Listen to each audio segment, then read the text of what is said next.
खुद ही को कर बुलंद इतना कि तेरी किस्मत लिखने से पहले भी खुदा तुझसे आकर पूछे। मैं उत्तराखंड हूँ, मैं उत्तराखंड हूँ। आज से 10-15 साल पहले अकेला चला था सर, और ये जो शब्द है मैं उत्तराखंड, इसको मैं फील कर रहा हूँ। अगर ये उत्तराखंड, ये देहरादून नहीं होता तो मैं आज कुछ भी नहीं होता।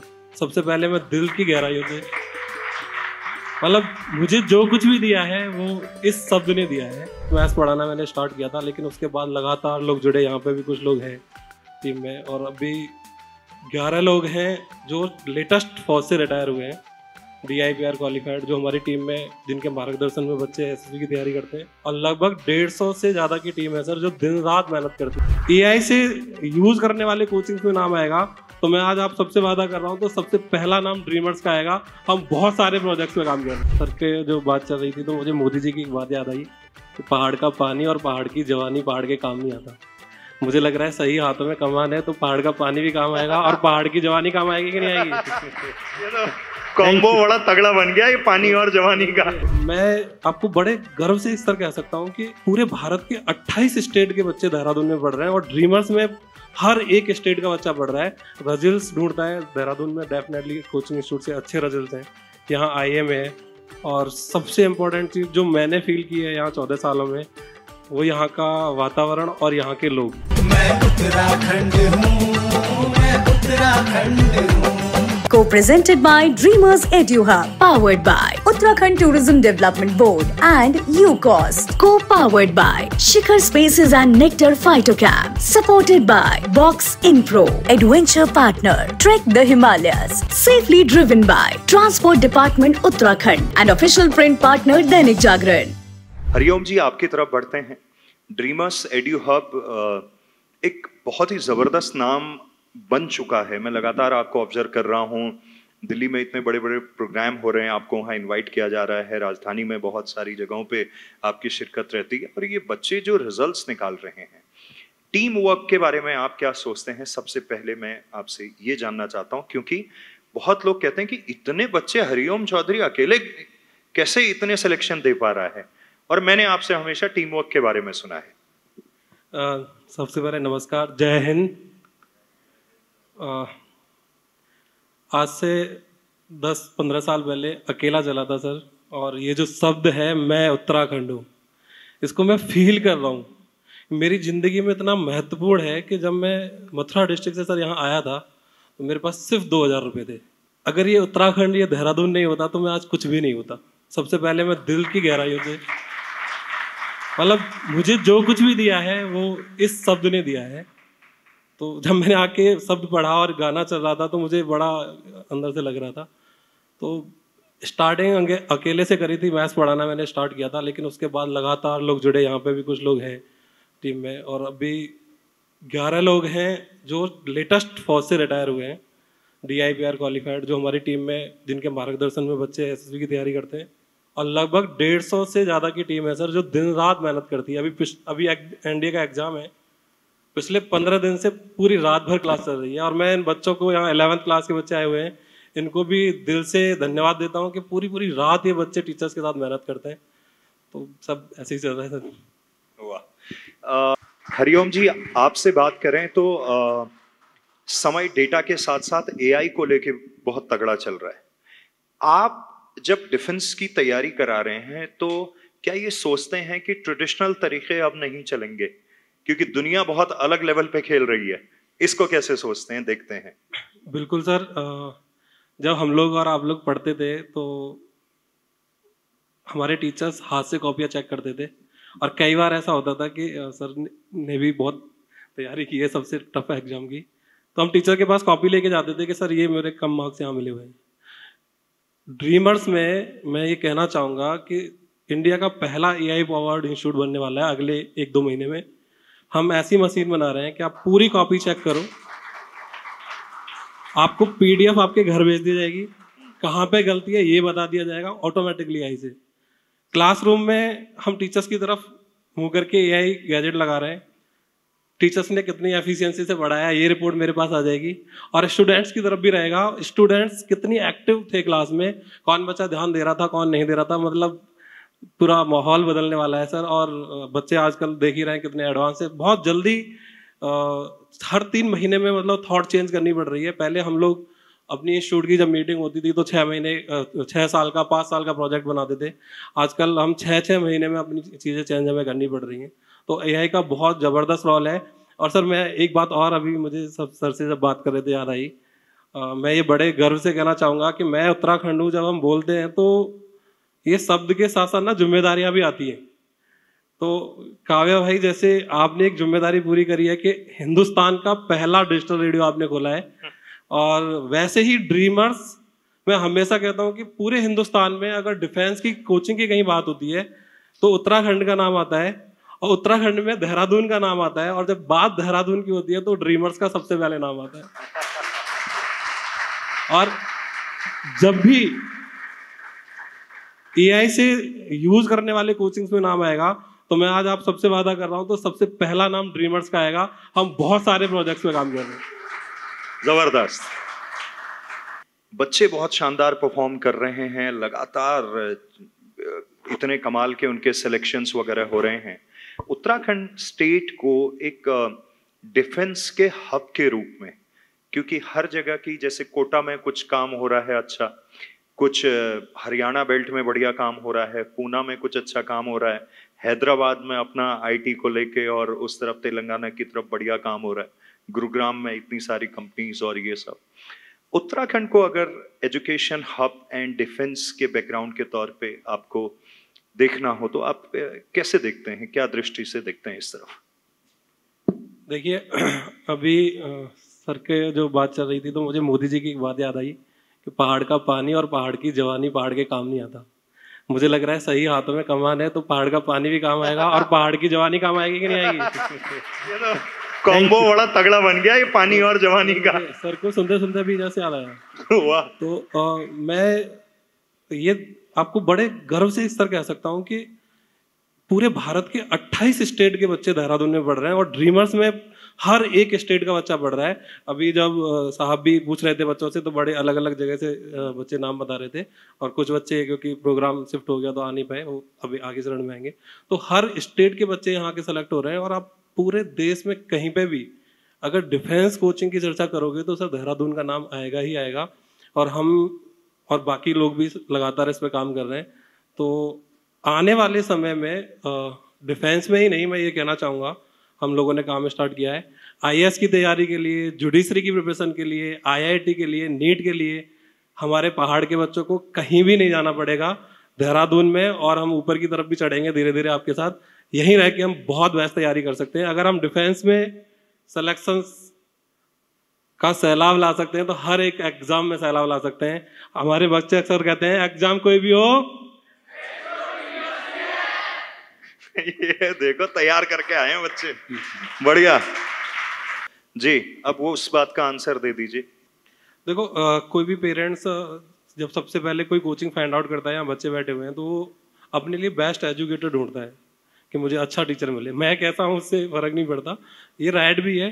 तो रिजल्ट्स ढूंढता है। देहरादून में डेफिनेटली कोचिंग इंस्टीट्यूट से अच्छे रिजल्ट्स हैं, यहाँ आईएम है। और सबसे इम्पोर्टेंट चीज़ जो मैंने फील की है यहाँ 14 सालों में, वो यहाँ का वातावरण और यहाँ के लोग। यहाँ के लोग बहुत प्यारे हैं, वो आपके हर पल हेल्प करते हैं। मतलब मैं बड़े प्राउड से ये बोल रहा हूँ कि हमारे उत्तराखंड में बच्चे सुसाइड नहीं करते हैं, अभी ऐसा हमने नाम नहीं सुना देहरादून में। तो इसके पीछे एक कारण ये भी है कि यहाँ जितने भी लोग हैं, टीचर्स हैं, मतलब यहाँ का माहौल जो है वो बहुत बड़ी भूमिका इसमें निभाता है। मतलब ऐसा नहीं है कि एक शहर का मैं नाम नहीं लूँगा, वहाँ चेतन भगत आए थे जब हम आईआईटी की प्रिपरेशन कर रहे थे, तो उन्होंने कहा था कि ये शहर सोने की अंडा देने वाली मुर्गी को एक ही दिन में काट देना चाहता है। तो देहरादून में ऐसा नहीं है, बहुत हम्बल लोग हैं और बिजनेस कम कर रहे हैं और वो सही एफर्ट ज़्यादा लगा रहे हैं, तो इसलिए लोग शायद देहरादून आते हैं। आपने 28 राज्यों का जिक्र किया कि वहाँ के बच्चे यहाँ पे पढ़ रहे हैं। क्या वो बात आपको लगती है उत्तराखंड और देहरादून में जो उनको यहाँ के लिए खींचती है? इसके पहले ये मैं बताता हूँ कि कुछ वक्त पहले मैं यहाँ पोस्टेड नहीं था और मैं उधम सिंह नगर में था, तब मुझे भी किसी ने आप ही की एकेडमी के बारे में पूछा था कि सर प्लीज़ पता करके बता दीजिए।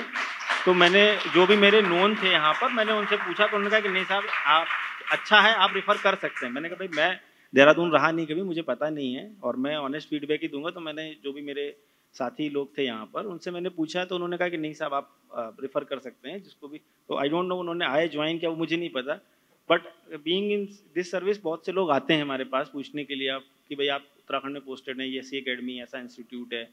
तो नो डाउट मुझे तो यहाँ से अच्छा ही फीडबैक मिला था। Thank you sir. और मैंने अच्छा ही फीडबैक दिया भी था। सर मैं सर से एक सवाल पूछना चाहूँगा, फिर मैं आपका जवाब दूंगा। क्योंकि सर ने अभी बताया कि इंडिया के सबसे मुश्किल एग्जाम में सर की 50वीं रैंक थी और यहाँ यूथ बैठा हुआ है, तो एक सवाल पूछना बहुत ज़रूरी है। मैंने भी कॉम्पिटिटिव एग्जाम की तैयारी की है। कई बार काव्य भाई ऐसा होता है कि एग्ज़ाम की तैयारी करते करते बहुत गलत ख्याल मन में आ जाते हैं। हम अक्सर अखबारों में पढ़ते भी हैं कि फलाने शहर में 1 महीने में इतनी सुसाइड हो गई। मुझे बड़ा गर्व है कि हम इस बात पे बात कर रहे हैं कि 1 महीने में 35 सिलेक्शन हुए। कई शहरों के अब ऐसे नाम आने लगे हैं कि 1 महीने में इतनी सुसाइड हो गई। सर ये जो एग्ज़ाम का प्रेशर आप जब तैयारी कर रहे थे तो कैसे हैंडल करते थे, और खुद को और घर वालों को? सबसे इम्पोर्टेंट ये रहता है कि माँ बाप क्या कहेंगे अगर सिलेक्शन नहीं हुआ तो, और दोस्त क्या कहेंगे। कई बार जब आप तैयारी कर रहे होंगे तो शायद आपकी मम्मी ने भी पड़ोसियों को बता दिया होगा मेरा बेटा IAS की तैयारी कर रहा है, तो वो एक अलग सा प्रेशर रहता है। मैं स्टूडेंट्स लैब में जब जाता हूँ मैंने भी वो प्रेशर बहुत हैंडल किया है। सर आप ऐसा क्या करते थे कि उस प्रेशर से बाहर आके आपने इतनी अच्छी रैंक दी? देखिए ऐसा है कि इस बारे में 3 बातें बतानी है मुझे। पहला, जो आपने ये कहा कि जो स्ट्रेस रहता है, तैयारी का प्रेशर रहता है, तो मैंने डिस्क्लोज नहीं किया था कि मैं तैयारी कर रहा हूँ। तो टू बी वेरी फ्रैंक, मेरे पेरेंट्स को पता था और मेरे सिस्टर को पता था, बाकी मैंने बहुत इसका वो नहीं किया था। क्योंकि देखिए जो आपके वेलविशर हैं वो आपके साथ रहेंगे, और जो आपके वेलविशर नहीं है, जो आपको नहीं जानते हैं, वो आपको साल में फिर पूछेंगे आपके रिजल्ट का क्या हुआ। और मैंने फेलियर को बहुत नज़दीक से देखा है। मतलब 2 बार मैं प्रीलिम्स निकाला, मेंस निकाला, इंटरव्यू तक पहुंचा, नहीं होता था। कोई सर्विस मिल जाती तो लगता है कि चलो ठीक है कुछ तो हाथ में है, but you start from 0, you reach 200, then again you come back to 0। तो या 99 तक पहुंच करके 0 पर आ जाते थे। तो उस सिनेरियो में मेरे एल्डर ब्रदर हैं विवेक मिश्रा से, उन्होंने मुझे बहुत सपोर्ट किया। इनफैक्ट मैं जो भी हूँ आज उन्हीं के कारण हूँ। वो मुझे ले गए तैयारी के लिए, उन्होंने फाइनेंशियल जो था वो भी उन्होंने खर्च किया, फिर अपने साथ रखा उन्होंने। और एक मेरा फ्रेंड है आजकल लखनऊ नगर निगम में नगर आयुक्त है, वो हम साथ में ही निकले थे और हम लोग साथ में एग्ज़ाम देते थे। उसका मेंस नहीं होता था, मेरा इंटरव्यू नहीं होता था। लकली हम दोनों एक साथ सिलेक्ट हुए और वो उसको यूपी कैडर मिला और मैं यहाँ आ गया। तो हम जो दोनों फ्रेंड थे ऑलमोस्ट डेली बेसिस पर, वो चंडीगढ़ रहता था, मैं यहाँ रहता था, मेरठ में था मैं उस वक्त, हम डेली बेसिस पर बात करते थे। हम कंस्ट्रक्टिव फ्रेंड थे, हमारा एक हेल्दी कंपटीशन था कि हाँ भाई इसने ये पढ़ लिया, हमने भी ये करना है। वो जो डिस्कशन होता था वो हमें बहुत मदद करता था, क्योंकि सिविल्स का सिलेबस इतना वास्ट है कि आप यही याद नहीं रख पाओगे कि कौन सा टॉपिक आपने पढ़ा है, कौन सा भूल गए। तो इसके लिए आपको एटलीस्ट एक दोस्त तो ऐसा चाहिए होता है जिससे आप डिस्कस कर सकें। तो पहला मेरा सजेशन ये है कि जो भी बच्चे किसी भी एग्ज़ाम की तैयारी करें, उनके पास एक तो ऐसा फ्रेंड होना चाहिए एटलीस्ट जो कि आपको समझे, आप उसको समझें, आप अपनी बात कह सकें। दूसरा, आपके पास आपकी फैमिली का सपोर्ट होना चाहिए। ऑब्वियसली सबकी फैमिली सपोर्ट करती हैं। अगर आप इस तरीके के लगन से तैयारी कर रहे हैं तो शायद ही कोई माताजी पिताजी या आपके सिबलिंग्स होंगे जो आपको डिस्करेज करेंगे अगर आपने लगन से तैयारी की है। और तीसरी बात यह है कि अपना स्ट्रेस दूर करने के लिए कुछ ना कुछ ऐसा फिजिकल करना चाहिए, चाहे आप वॉक पे जाएं, चाहे मंदिर जाएं, कुछ भी ऐसा जो आपको जो अच्छा लगता हो, जो आपकी हॉबी हो, गाने सुनना, भजन सुनना, डायरी लिखना। पूरी तैयारी में इतना कुछ आप सहते हैं, इतना कुछ पढ़ते हैं, इतना वास्ट सिलेबस होता है, वो तभी सफल हो पाएंगे जब आप उसको प्रॉपर वे में डॉक्यूमेंट करेंगे। आज भी मेरे पास वो सिविल्स के दौरान जो मैंने तैयारी की थी और जो मैंने डायरी बनाई थी, वो डायरी आज भी रखी है। नोट्स तो सब कोई ले गया, बुक्स भी कोई ले गया, वो 2 डायरी आज भी मैंने संभाल के रखी हैं। वो ये याद रखने के लिए कि कभी मैं अगर परेशान हूँ तो मुझे मोटिवेशन लेना है तो कहाँ से लेना है। उस टाइम जो मैंने लिखा या उस टाइम मैंने जो प्लानिंग करी थी, आज भी मैं डायरी साथ ही लेकर के आया हूँ। डायरी एक मुझे लगता है कि आपके जीवन को बहुत सिस्टमेटाइज कर देती है। आपके ब्रेन पर जितना लोड होता है चीज़ों को याद रखने का कि मुझे ये भी करना है, ये भी करना है, ये भी करना है, वो जब आप डायरी में लिख लेते तो आपको लगता है कि ठीक है अगले दिन सुबह उठेंगे और हम देखेंगे कि हमें क्या करना है। अपना एडवांस प्लानिंग करिए, कल की प्लानिंग, वीक की प्लानिंग, मंथ की प्लानिंग, 2 महीने की प्लानिंग, क्योंकि प्रीलिम्स और मेंस के बीच में आपके पास 90 दिन के आसपास मिलता है, आपको 9 पेपर निकालने हैं, 90 दिन 9 पेपर, दो पेपर आपके क्वालिफाइंग है, 7 आपके नंबर जुड़ते हैं, पास तो सारे ही करने हैं। तो आप देखो तो एक पेपर के लिए 10 दिन भी नहीं मिलेंगे, और सिलेबस कितना सारा है। तो कहानी का सार ये है कि जितना आप प्लान करके चलेंगे, टॉपिक वाइज, सिलेबस वाइज, जितना प्रैक्टिस करेंगे, और कहा गया है ना कि आप अभ्यास में जितना पसीना बहाते हैं, युद्ध में उतना कम खून बहता है।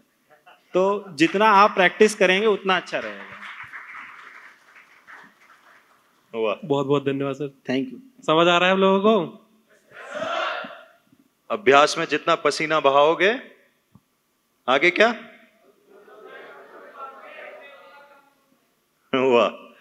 तो ये आउट ऑफ सिलेबस से एक लाइटर नोट का सवाल, शेरो शायरी, पोइट्री कुछ लिखा हुआ, ये तो होगा। मैं सुना दूं कुछ राहत? अरे वाह, आज आप फॉर्म में चल रहे हो यार। एक चीज मैं देख रहा हूँ इस मंच पे, देखो रुक तो कोई नहीं रहा है, मजा सबको आ रहा है। प्लीज आप ही सुना दीजिए। चलिए। जब सवाल पूछने वाला इतना शानदार व्यक्तित्व सामने हो तो फिर बाहर निकल ही आती है। अच्छा। सुना तो नहीं सकता, यहाँ बच्चे बैठे हुए हैं। मैं बस इतना कहूंगा कि खुद ही को कर बुलंद इतना कि तेरी किस्मत लिखने से पहले भी खुदा तुझसे आकर पूछे। शॉर्ट में बस, अब ज्यादा नहीं, मतलब इतनी मेहनत। अभी जिन बच्चों ने रिजल्ट दिया है उनके लिए मैं कहना चाहूंगा कि इन्होंने इतनी मेहनत की है कि आज, इसलिए हम यहाँ सारे हम लोग इकट्ठे हैं, बच्चे भी हैं। तो आप बच्चे जो यहाँ बैठे हुए हैं उनको भी इतनी आगे मेहनत करनी चाहिए कि जो आपको जीवन में चाहिए वो आप हासिल कर सको। बिल्कुल, बहुत बहुत धन्यवाद। हमारे एक साथी के तौर पे आप हमेशा हमारे साथ रहते हैं, और हमें ऐसी ही बाहुबली पर्सनालिटी वाले लोग अपने साथ चाहिए ताकि उत्तर के पुत्र आगे बढ़ते रहें। बिल्कुल सर। एक चीज मैं दिल से यहाँ कहना चाहूंगा, 30 और 31 तारीख को हमारा प्रोग्राम था, और ये मोनिका मैम, थैंक यू। मुझे पता है कि काव्या भाई ने तो कम ही मेहनत करी होगी, आपने बहुत पीछे से मेहनत करी होगी, क्योंकि एक दिन पहले शिफ्ट करके ये प्रोग्राम हुआ है। और आपके लिए धन्यवाद कि इतना शानदार तरीके से, इतने शॉर्ट नोटिस पे और एक दिन पहले शिफ्ट होने के बाद भी आपने किया, तो उसके लिए थैंक यू दिल से, सच में थैंक यू वेरी मच। और यस, तो मोनिका कह रही है, देखो बैकग्राउंड वाले एकदम से पर्ची आ जाती है, बोले कि डाउनलोड दी ओहो रेडियो ऐप। तो जितने भी लोग इस वक्त पे देख रहे हैं, देखिए 4.5 लाख को 5 लाख जल्दी पहुंचाना है, और उसके बाद आपको अगले 2-3 महीने में हम एक और धमाकेदार गुड न्यूज़ देने वाले हैं, और वो जल्दी आपको बताएंगे, क्योंकि 5 वर्ष ओहो रेडियो को भी हो रहे हैं। तो 5 वर्ष जब पूरे होंगे तो हम सोच रहे हैं कि 9 नवंबर को ही, हमने 2020 में पहली बार ओहो रेडियो की अनाउंसमेंट करी थी, तो इस 9 नवंबर 2025 को हम एक और शानदार अनाउंसमेंट करेंगे। तब तक के लिए आप ओहो रेडियो ऐप को जरूर डाउनलोड कीजिए, क्योंकि देहरादून से दुनिया तक, जिसको हम कहते हैं देहरा दुनिया में, हम सुने जाते हैं। तो हम आपसे जुड़ते हैं और आप भी हमारे साथ जुड़िए। मैं उत्तराखंड हूँ, मैं उत्तराखंड हूँ।